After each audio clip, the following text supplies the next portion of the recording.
Lo que me tira. Ten cuidado. ¿Estás grabando? Sí.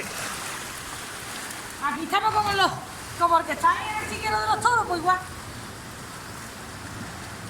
Con mi segundo vídeo para YouTube. Las olas vienen de tres en tres. Carlos, que va a ir para allá. Como dice mi padre, para allá va a Mira, mira. Paco, si no hay hierro, Paco. Ahí viene una. No me vayas a dejar sin hierro. por Esa favor. gorda, ¿eh? No me dejes Agárrate, sin agárrate, que te va al trasti. Que te va al trasti.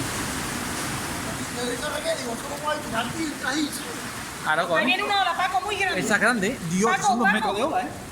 Que no tengo dónde agarrarme, ¿eh? ¿Y yo dónde me agarro si no tengo? ¡Mira, mira, mira! ¡Toma! ¡Que viene la ola!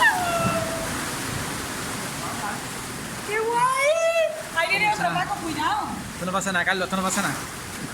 Mira qué pedazo de ola. ¡Qué pedazo de ola! Agárrate el hierro. Y no, y me lo está quitando todo. Ya, joder. Ay,